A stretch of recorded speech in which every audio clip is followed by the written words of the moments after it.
Bem-vindos ao podcast de Clínica Médica da Universidade Federal Fluminense. Eu sou Breno Macedo, monitor da disciplina e sou orientado pelo professor Ronaldo Gismondi. Gostaria de lembrar que esse material é destinado exclusivamente a médicos e estudantes de medicina, não sendo seu uso permitido por profissionais de outras áreas. Hoje, conduzirei com vocês o diagnóstico diferencial do paciente com dispneia progressiva. Vamos ao caso clínico. Trata-se de um homem de 50 anos que queixa-se há 3 meses de cansaço aos esforços. No início, o cansaço ocorria apenas aos grandes esforços, e com o tempo foi evoluindo para médios e depois pequeno esforço. Não havia relato de febre, tosse ou dor torácica. Não há comorbidades prévias e não faz uso de medicação diária. No exame físico, apresenta-se lúcido, hipocorado, 3 cruzes em 4, e critérico, 2 cruzes em 4, acianótico, sem urgência jugular patológica, temperatura axilar de 36, frequência cardíaca de 110, frequência respiratória 24, pressão arterial de 130/50, ausculta cardíaca e pulmonar normais, abdômen flácido, indolor à palpação, com o traube ocupado, sem massas palpáveis, panturrilha sem empastamentos, pulsos periféricos satisfatórios. Vamos agora fazer a lista de problemas e os diagnósticos sindrômicos desse paciente. Há uma dispneia progressiva, o paciente apresenta-se descorado, ictérico, taquicárdico, taquipneico e com esplenomegalia. É importante lembrar que a maciçez, a percussão do espaço de Traube, não é patognomônico de esplenomegalia, mas representa uma especificidade de 72% para predizer um aumento do tamanho do baço. Podemos agrupar, então, esses sinais e sintomas em 2 grandes síndromes, síndrome anêmica e síndrome ictérica. É importante também chamar a atenção para o fato de que trata-se de um paciente de 50 anos que até 3 meses atrás era completamente assintomático, não apresenta comorbidades ou faz qualquer uso de medicação. Esse contexto é de extrema importância para guiarmos nosso raciocínio. Vamos abrir o diagnóstico diferencial a partir da dispneia, que foi o primeiro sintoma do paciente, bem como o motivo que o fez procurar atendimento médico. Quando estivermos diante dessa queixa, é útil fragmentar as causas de dispneia em blocos, para localizarmos onde está o problema. O problema pode estar no coração, no pulmão ou pleura, no músculo, ou pode ser uma anemia.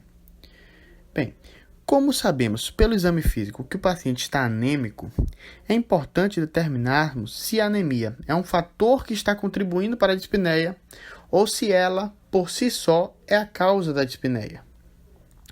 Então vamos analisar se há substratos clínicos para que esse paciente tenha algum problema em algum desses outros 3 blocos que pudesse justificar a dispneia além da anemia.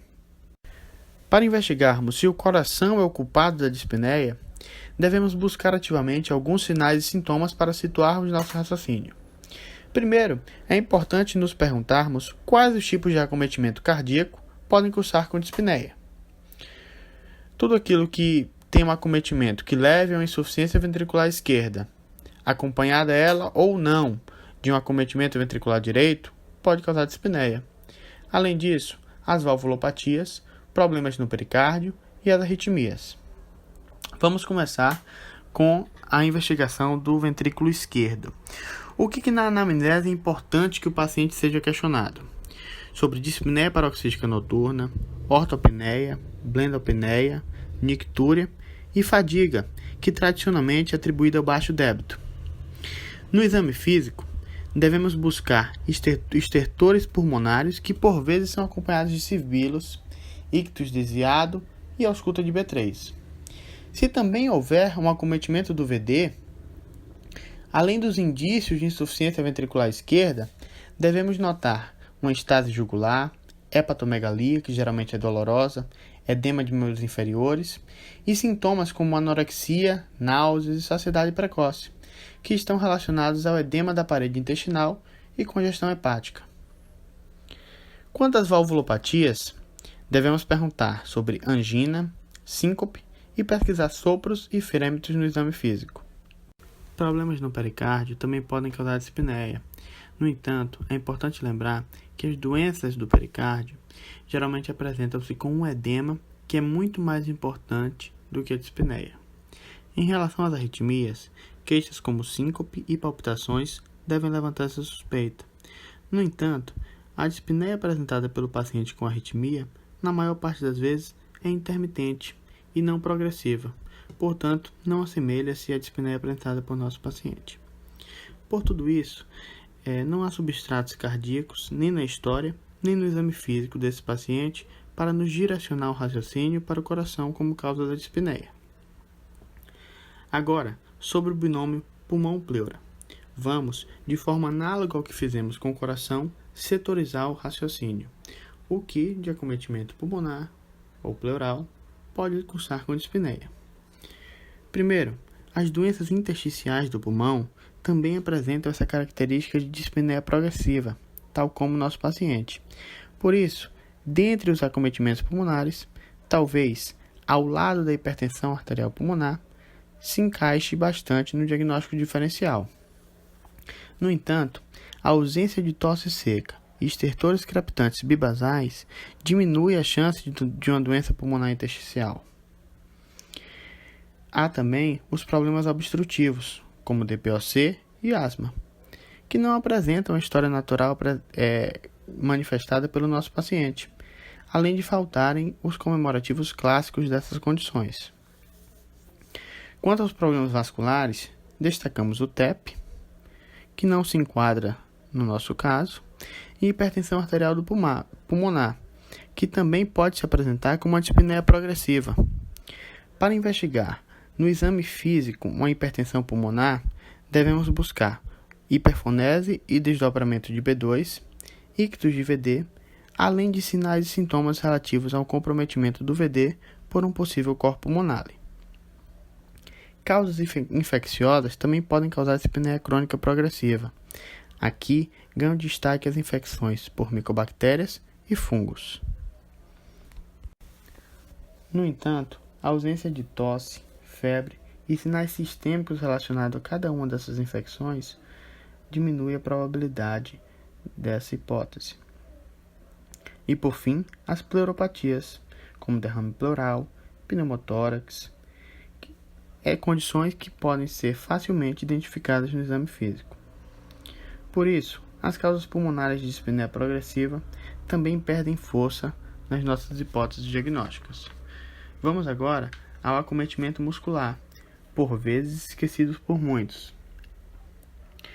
Dentre os acometimentos musculares que podem cursar com dispneia, destacamos as doenças da placa motora, como miastenia grave e Eaton-Lambert. Uma dica clínica que nos orienta a pensar em doenças da placa motora é a predileção desse grupo de doenças pela musculatura da face. Miopatias e acometimentos neurológicos também entram no diagnóstico diferencial. Porém, nada nos leva a pensar em um problema muscular para esse paciente. Assim, afastamos coração, pulmão-pleura e músculo e determinamos que a causa base dessa dispneia é a anemia. Mas o que está causando essa anemia? Bom, se juntarmos com os outros dados clínicos desse paciente, pegando icterícia, o aumento do baço e anemia, podemos levantar a hipótese de que esse baço aumentado está produzindo uma anemia hemolítica, o que justifica anemia e icterícia. No entanto, além da hemólise, parece haver algum outro componente que também está produzindo anemia.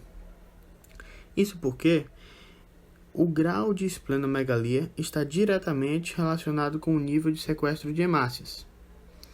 No entanto, nesse caso, temos uma anemia severa com esplenomegalia modesta, pois temos um baço aumentado para produzir massa C6 a percussão do espaço de Traube, mas não o suficientemente grande para que possa ser palpado ao exame do abdômen. Portanto, o que mais, além da hemólise causada pelo baço, está causando a anemia desse paciente? E além disso, o que causou a esplenomegalia? Para nos ajudar no raciocínio, vamos relembrar as causas de esplenomegalia, que podem ser divididas de acordo com o mecanismo pelo qual levam ao aumento do baço. Nós temos a hiperplasia do sistema retículo endotelial, que destacam-se como exemplos a esferocitose, a mononucleose, a síndrome Felt, reações a fármacos, doenças do colágeno e mielofibrose. Outras que causam aumento do baço através do aumento do fluxo sanguíneo. O exemplo clássico é a cirrose. Além dela, a esquistossomose hepática e a insuficiência cardíaca. Há também aquelas causas que levam à esplenomegalia por uma infiltração do baço, seja por depósito, como a amiloidose, doença de Gaucher, seja por infiltrações celulares, como as leucemias e os linfomas, as neoplasias hematológicas.